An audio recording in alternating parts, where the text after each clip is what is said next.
This video looks at introducing terms such as acute, obtuse and right angle and looking at some different shapes. So let's start by looking at Cambridge Primary Mathematics Toolbox. We have a floating toolbar here and it contains the toolboxes. So there's the fractions toolbox and we're going to look at shape and space today. So I'm going to start by pulling out some shapes. We're going to start with a square and we're going to look at a triangle.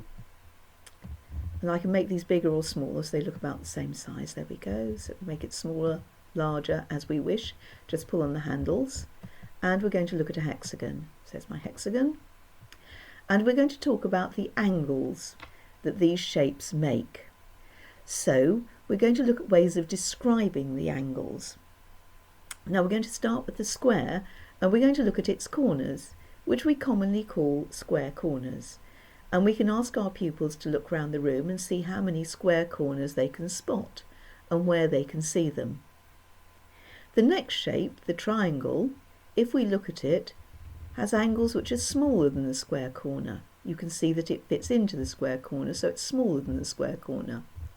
So we can ask the pupils again to look around the room and see if they can spot any angles that are smaller than a square corner. The hexagon, if we move that across, we can see that its corners, or angles, are in fact bigger than the square corner. So we can look round and see if we can see any corners that are bigger than a square corner. Now we need to use technical terms to describe bigger than or smaller than a square corner.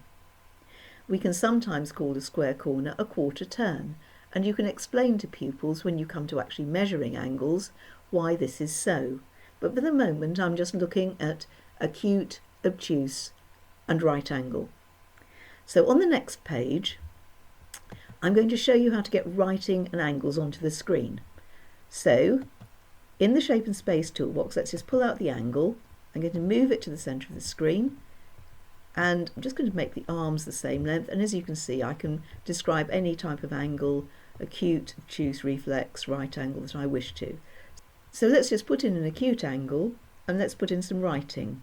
Now to type text, click on the pen tool, click on the T for type and put an angle smaller than a square corner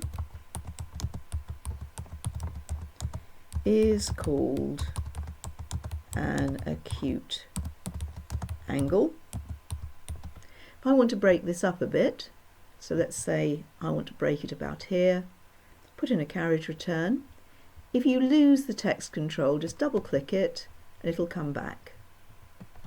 So just put in the return and I can now click away from it, and using my movement arrow or select tool I can move the writing to where I want it to be.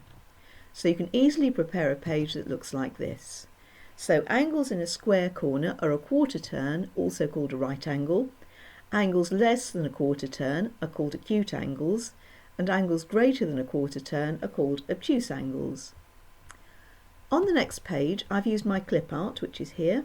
You'll see clip art, and if I just pull it up you can see that I can put in animals, board games, dice, dominoes, shapes, etc.